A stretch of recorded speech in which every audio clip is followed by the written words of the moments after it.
नमस्कार, मैं अविनाश रंजन गुप्ता आप सभी का अपने चैनल पर हार्दिक अभिनंदन करता हूं। आज के इस वीडियो में हम लोग सूर्यकांत त्रिपाठी निराला जी की कालजयी रचना राम की शक्ति पूजा के बारे में विस्तृत रूप से अध्ययन करने वाले हैं। तो शुरू करते हैं सूर्यकांत त्रिपाठी निराला जी की कालजयी और सर्वोत्कृष्ट रचना राम की शक्ति पूजा का एक गहन अध्ययन। देखिए, राम की शक्ति पूजा पाठ से जुड़े यहाँ पर बहुत सारे बिंदु दिए गए हैं जिन पर हम एक एक करके विचार करेंगे। तत्पश्चात राम की शक्ति पूजा हम लोगों को पूरी तरीके से समझ में आ जाएगी। हम लोग सबसे पहले बिंदु पर आते हैं, जो है राम की शक्ति पूजा एक परिचय। देखिए, निराला की अद्वितीय कृति राम की शक्ति पूजा के राम परम ब्रह्म राम ना होकर मानव राम है, जो निरंतर संघर्षों से लड़ते रहते हैं। उनका जीवन सुख दुख, आशा निराशा, घात प्रतिघात का जीवन है। परिस्थितियों की विषमता उन्हें विचलित कर देती है, परंतु कर्तव्य बुद्धि द्वारा संयत रहकर वे आत्मविश्वास को पुनः जागृत करते और अंततः समस्त बाधाओं पर रावण रूपी विजय प्राप्त करते हैं। अपने कर्तव्य पथ पर दृढ़ रहकर सफलता प्राप्त करने के लिए वे अपना सर्वस्व न्यौछावर करने को उद्यत रहते हैं। अपनी आंख निकालकर शक्ति को समर्पित करने का संकल्प इसी सर्वस्व समर्पण भाव का द्योतन करता है। इस रचना के माध्यम से कवि हमें यह भी बताने का प्रयास कर रहे हैं कि प्रत्येक मनुष्य का जीवन संघर्षों से भरा हुआ है और उसे इस जीवन रूपी संग्राम में विजय प्राप्त करने के लिए अपने अंदर अदम्य शक्ति और साहस का संचार करना ही पड़ेगा। अर्थात राम की शक्ति पूजा का जो मूल उद्देश्य है वो यह है कि आपको संघर्षशील बनाना। जिस प्रकार राम जो प्रभु विष्णु के अवतार हैं, जिनके पैर में जब इस पृथ्वी की मिट्टी का संपर्क हो गया तो वे भी संघर्ष करने के लिए निकल पड़े और संघर्ष करते करते ही उन्हें विजय प्राप्त हुई, जीवन में सफलता हासिल हुई। उसी प्रकार प्रत्येक मनुष्य को अपने जीवन में सफल होने के लिए संघर्ष करना ही पड़ता है।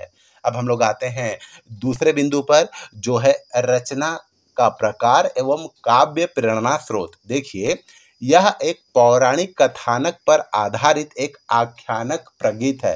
अर्थात इसका जो प्लॉट है ये पुराणों से लिया गया है। कथानक अर्थात प्लॉट जो है इस रचना का, ये पुराणों के आधार पर लिया गया है और ये एक आख्यानक प्रगीत है, अर्थात आप इसे गा सकते हैं। वास्तव में निराला जी का बचपन बंगाल में ही बीता था। उनमें बंगला रीति रिवाजों का प्रभाव देखा जा सकता है। इस रचना का कथा प्रसंग मुख्यतः बंगला की कृतिवासीय रामायण पर आधारित है।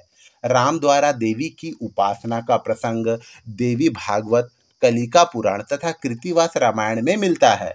शिव महिम्न स्त्रोत में भी विष्णु द्वारा शिव की पूजा का उल्लेख हुआ है। राम की शक्ति पूजा का मूल आधार वस्तुतः कृतिवास रामायण ही है। पौराणिक कथानक को अपनी कल्पना एवं कुशलता द्वारा पल्लवित करके निराला जी ने उसे एक नवीन रूप प्रदान किया है। तो हम लोग ये कह सकते हैं कि ये जो रचना है इसका प्लॉट पौराणिक है, ये एक प्रगीत काव्य है जिसे गाया जा सकते हैं और इस काव्य की प्रेरणा निराला जी को बंगाल में रहने के दौरान देवी माँ के भक्ति से प्राप्त हुई और उन्होंने इसे अपने कल्पना और अपनी कुशलता द्वारा पल्लवित किया है। अब हम लोग आते हैं तीसरे बिंदु पर, जो सबसे महत्वपूर्ण बिंदु है और वो है राम की शक्ति पूजा का कथानक। राम की शक्ति पूजा का कथानक संक्षेप में इस प्रकार है। लंका युद्ध में हो रही पराजय से खिन्न तथा मानसिक पीड़ा से उद्वेलित राम सेना सहित पर्वत शिखर पर बैठे हैं। संशय में वे बार बार अस्थिर हो उठते हैं। सहसा उन्हें विदेह के उपवन में सीता से मिलन का स्मरण हो आता है, जिससे उनमें उत्साह का संचार होता है और शिव धनुष को भंग करने वाली बाहुओं में बल आ जाता है। लेकिन दूसरे ही क्षण उन्हें देवी की उस शक्ति की मूर्ति का स्मरण हो आता है जो रण क्षेत्र में राम के बाणों से रावण की रक्षा कर रही थी।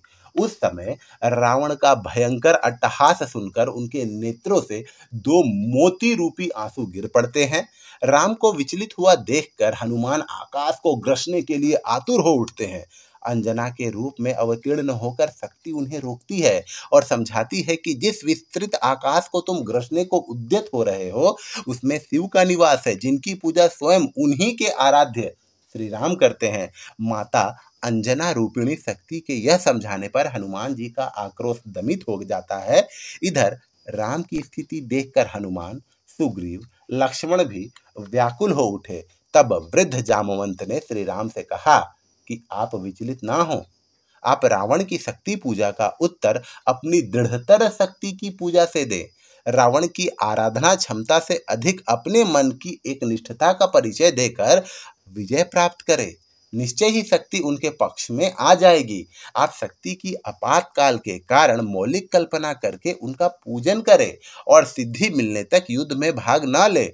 इस बीच लक्ष्मण महासेनापति के रूप में युद्ध का संचालन करेंगे। राम ने भी इसकी सहमति दे दी।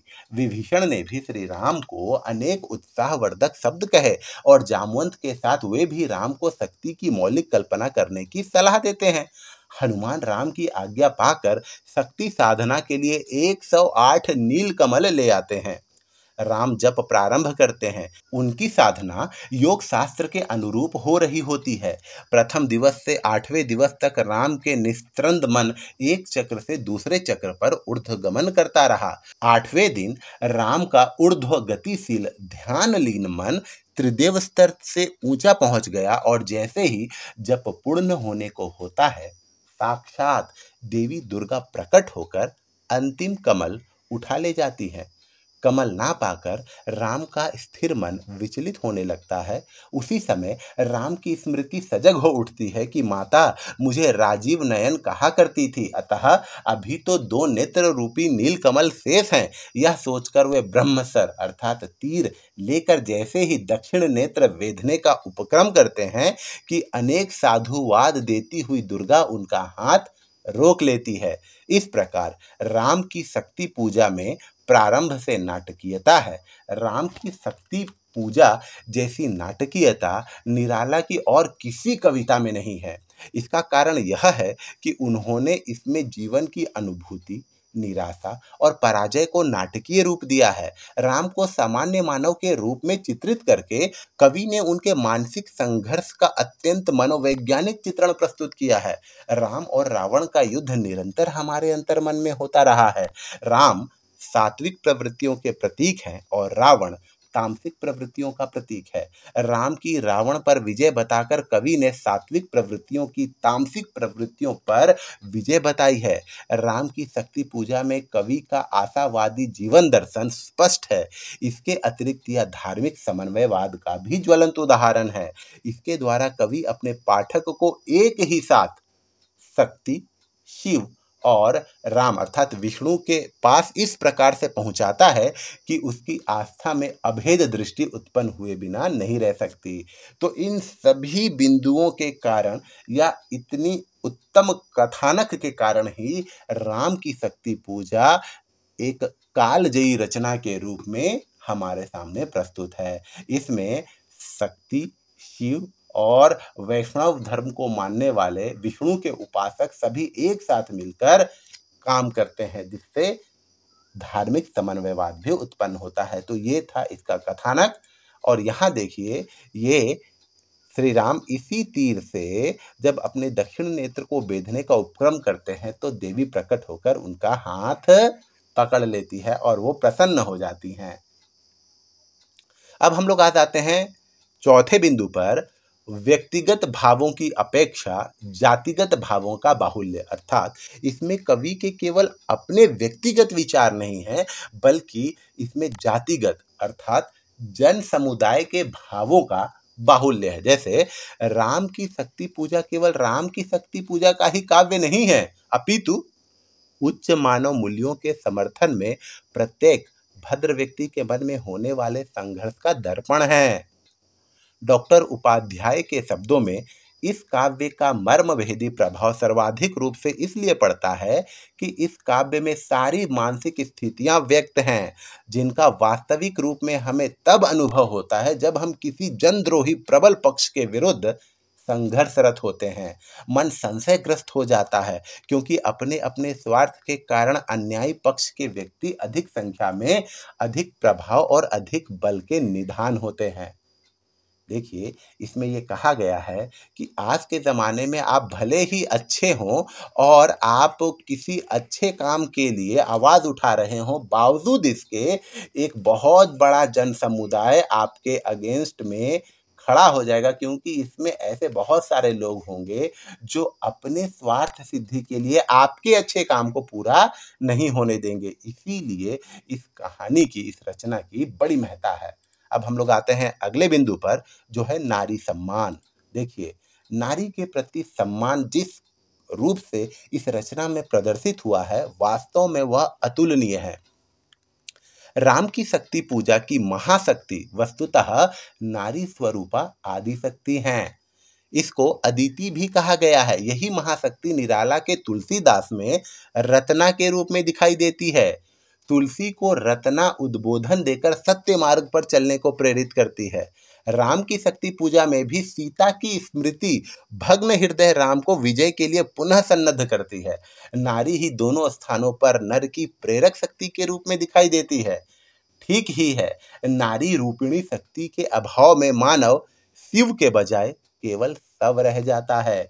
तो इस पाठ में हम लोग देखते हैं कि नारी के प्रति सम्मान अत्यधिक विचित्र और नवीन तरीके से व्यक्त किया गया है। यहाँ पर जिसकी पूजा की जा रही है वो शक्ति है, अर्थात वो एक स्त्री है।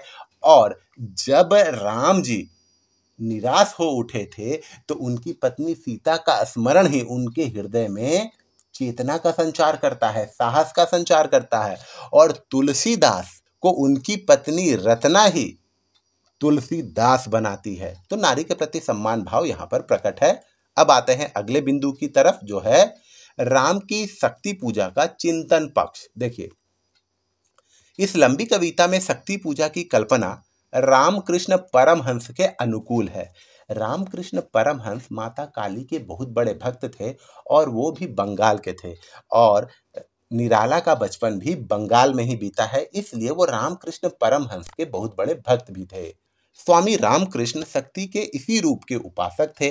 बंगाल में यह देवी प्रचंडता, करालता और असुर विनाशिनी शक्ति के रूप में कल्पित है। स्वामी विवेकानंद के अम्बा स्त्रोत में आघुर्णित भवन जलम प्रबलोर भिंगे छाया मृत स्वतः दयात्व मृते च मातः औरम जगद्विधात्रीम के रूप में इस देवी का स्तवन स्तवन अर्थात स्तुति, प्रशंसा हुआ है। काली माता की उनकी एक अंग्रेजी कविता में भी इसी विकराल और जगत व्यापी रूप की कल्पना हुई है। उसका नाम आतंक है और मृत्यु उसके श्वास में है। वह सर्वनाशिनी है। सामने स्थित जो यह भूधर शोभित सतहरित गुल्म तृण से श्यामल सुंदर, अर्थात इसके अगर हम लोग चिंतन पक्ष पर विचार करें तो पाते हैं कि इसमें केवल निराला जी के भावों का ही समन्वयन नहीं है, बल्कि रामकृष्ण परमहंस और स्वामी विवेकानंद के भावों का भी अच्छे से समन्वयन यहाँ हुआ है।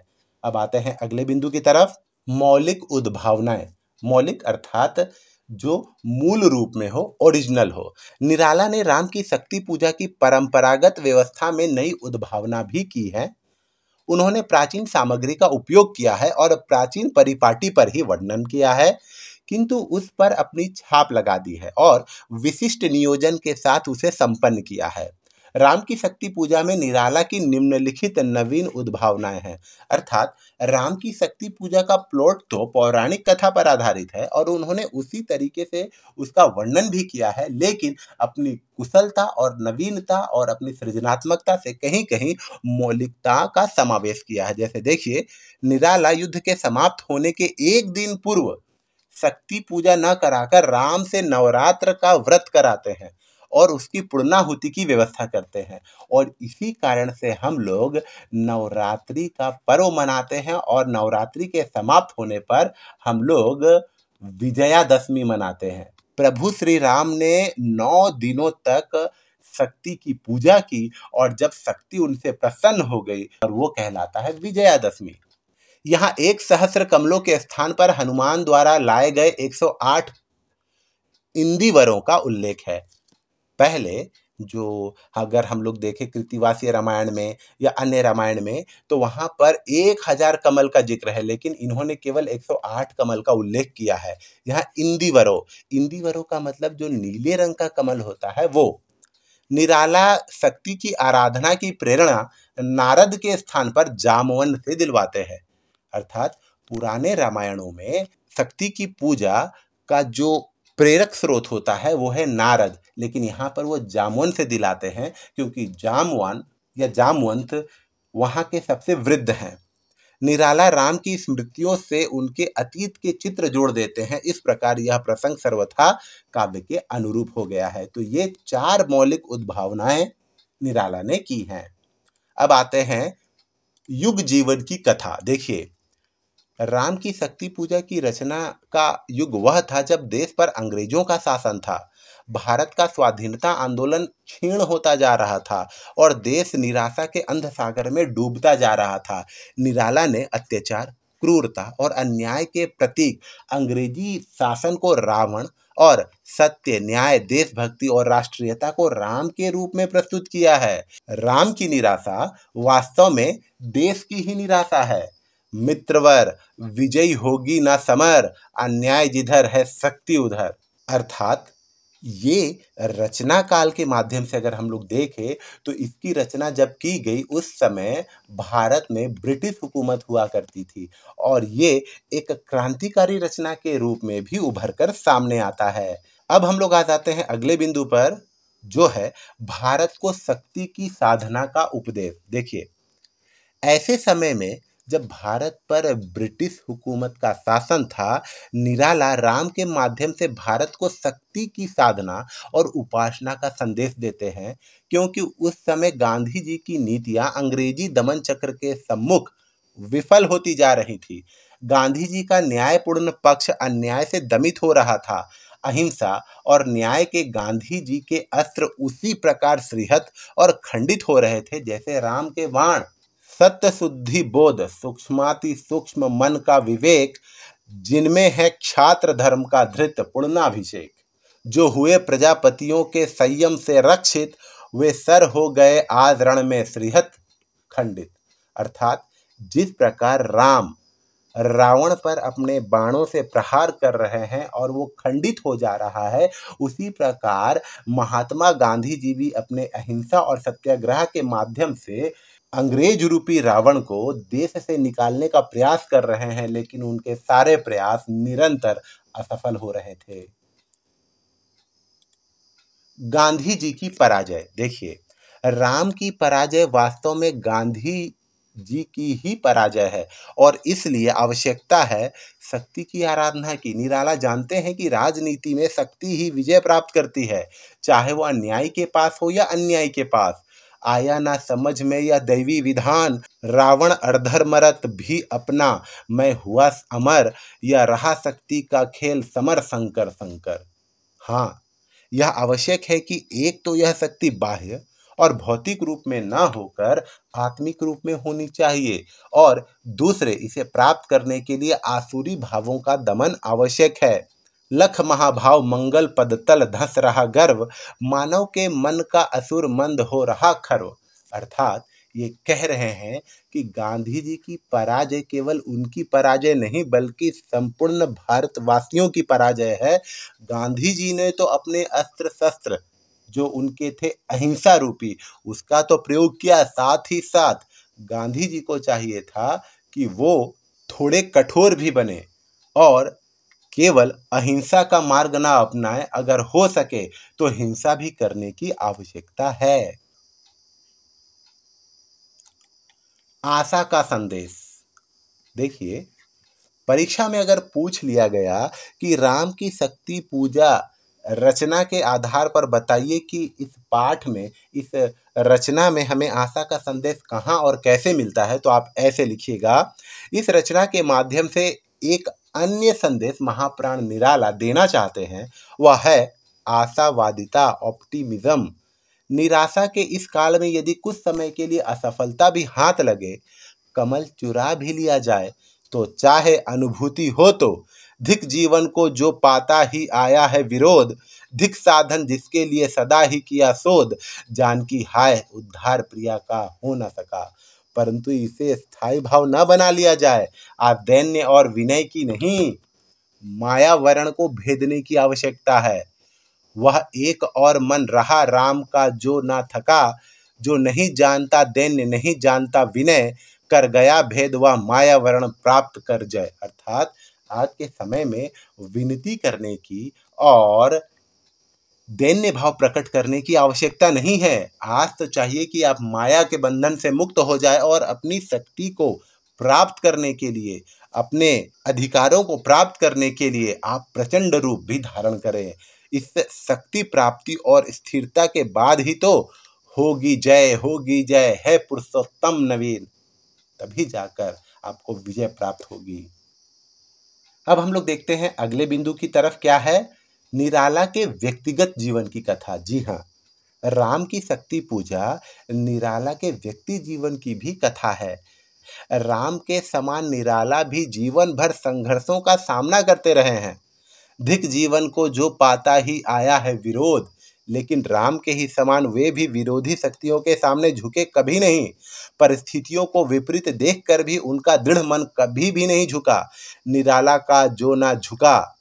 और वस्तुतः यही इस कविता का संदेश भी है कि चाहे कितनी भी विषम परिस्थितियां हो, अपने लक्ष्य तक पहुंचने में व्यक्ति के आशा रूपी कमल चोरी हो जाए, परंतु उसे आशावादी बने रहना चाहिए, पराजय नहीं स्वीकार करनी चाहिए। डॉक्टर रामविलास शर्मा ने लिखा है, धिक जीवन जो पाता ही है आया है विरोध। यह पंक्ति पूरी कविता का सूत्र है। कहना ना होगा कि यह पंक्ति स्वयं कवि के जीवन पर खूब घटित होती है। अर्थात मनुष्य का जीवन है तो तरह तरह की परेशानियां आएंगी, और अगर आपने अपने जीवन में आशा रूपी कमलों को संजोया हुआ है तो ये भी हो सकता है कि वो आशा रूपी कमल भी चुरा लिए जाए, लेकिन फिर भी पराजय स्वीकार नहीं करनी है। क्योंकि जब आदमी मुश्किलों का सामना डट कर करता है तो एक दिन ऐसा जरूर आता है कि मुश्किल भी उस व्यक्ति के साहस के सामने बौनी लगती है और अपने घुटने टेक देती है। शैलियाँ देखिए, निराला ने अनेक शैलियों का प्रयोग इस कविता में किया है। शैली अर्थात स्टाइल्स। कहीं वे पूर्व दीप्ति के माध्यम से राम को जनकपुरी पहुंचा देते हैं, पूर्व दीप्ति अर्थात फ्लैशबैक, और कहीं सांकेतिक शैली में राम के व्यक्तित्व को गौरव प्रदान कर नैसांधकार द्वारा उन पर घिरती निराशा को चित्रित कर देते हैं। इसलिए हम लोग ये कह सकते हैं कि निराला ने अपनी इस रचना में अनेक शैलियों का प्रयोग किया है। अब आते हैं अगले बिंदु की तरफ, जो है छायावादी काव्य की विशिष्ट कृति। देखिए, यह कविता मूलतः छायावादी अंतर्मुखी शैली में लिखी गई है, इसलिए इसे अंतर्मुख निबंध काव्य की संज्ञा भी प्रदान की जा सकती है।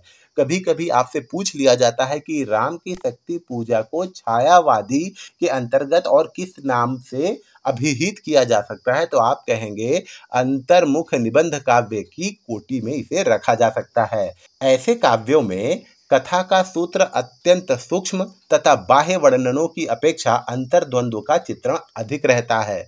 कवि वर्णन विस्तार में न जाकर संकेतों से ही अधिक काम लेते हैं। अंतर्द्वंद्व का मनोवैज्ञानिक चित्रण, वातावरण की काव्यमय सृष्टि और प्रौढ़ पद विन्यास ऐसे काव्यों की प्रधान विशेषताएं होती हैं। राम की शक्ति पूजा में हमें ये सारी विशेषताएं मिलती हैं, इसीलिए इसे छायावादी काव्य की विशिष्ट कृति होने का गौरव प्राप्त है। अब देखते हैं ओज गुण। देखिए, रचना के कला पक्ष के परिप्रेक्ष्य में हम लोग जानते हैं कला पक्ष और भाव पक्ष दो चीजें होती हैं किसी भी रचना की।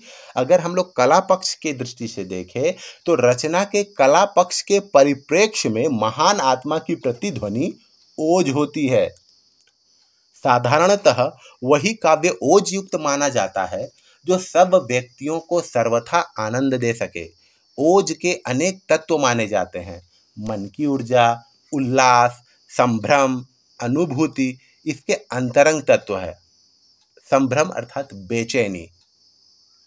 अलंकार योजना, उत्कृष्ट भाषा, कल्पना तत्व एवं ऊर्जित रचना विधान इसके बहिरंग तत्व है। तो ओज की दृष्टि से भी या कला पक्ष की दृष्टि से भी ये रचना कालजयी है। अब आते हैं अगले बिंदु की तरफ, जो है कल्पना तत्व। देखिए, रचना के कला पक्ष में निराला जी ने प्रखर कला के सहारे जिन बिंबों की कल्पना की है वे अपने में मौलिक तथा श्रेष्ठ हैं। बाह्य प्रकृति तथा अंतः प्रकृति का यह संश्लिष्ट चित्र द्रष्टव्य है। देखिए, दृढ़ जटा मुकुट हो विपर्यस्त, प्रति लट से खुल, फैला पृष्ठ पर, बाहुओं पर, वक्ष पर विपुल, उतरा ज्यों दुर्गम पर्वत पर नैसांधकार, चमकती दूर ताराएं ज्यों हो कहीं पार।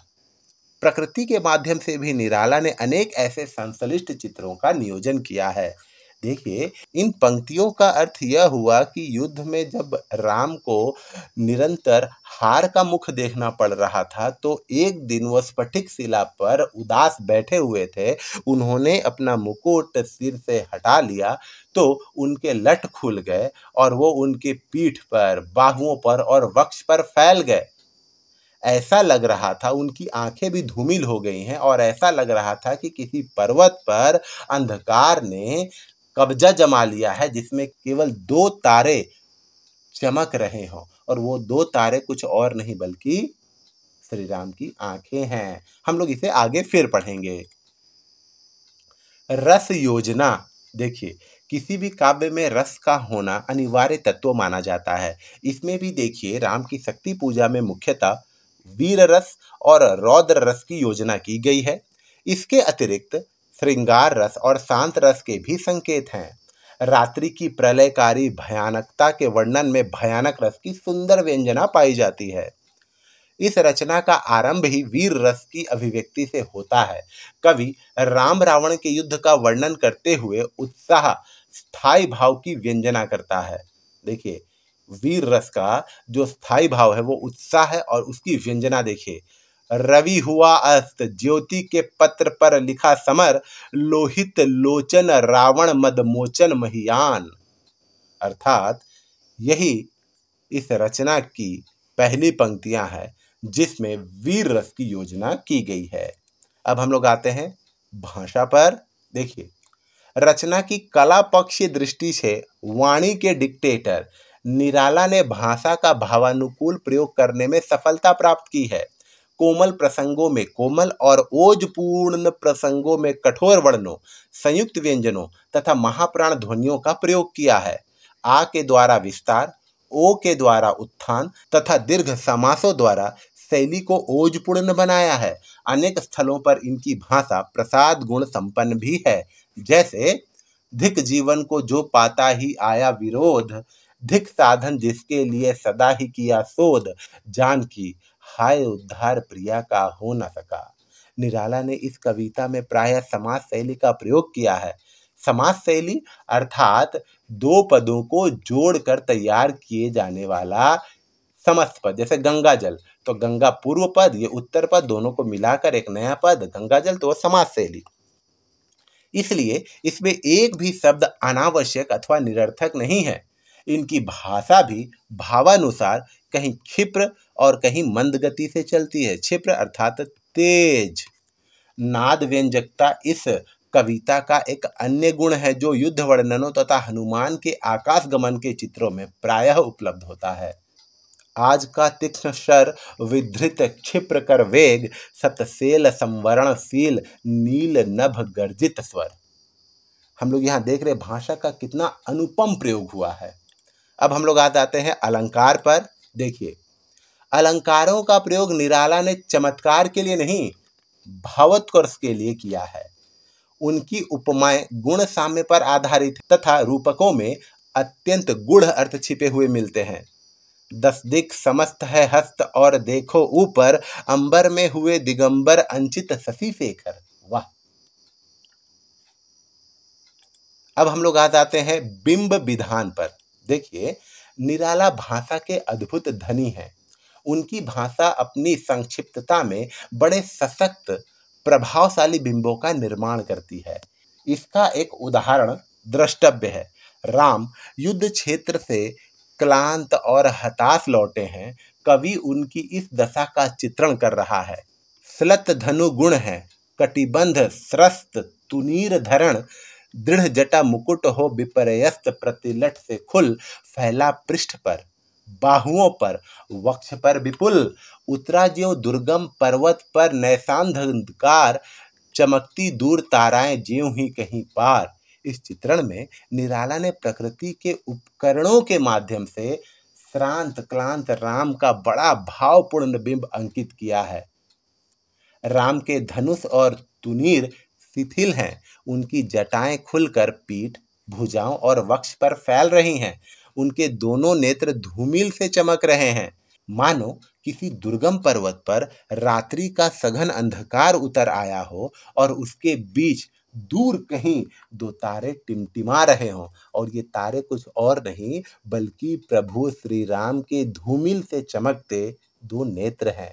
वस्तुतः यह बिंब बहुत अधिक सशक्त बन पड़ा है। यह अपने भाव को पूर्ण शक्ति और प्रभाव के साथ व्यक्त कर रहा है।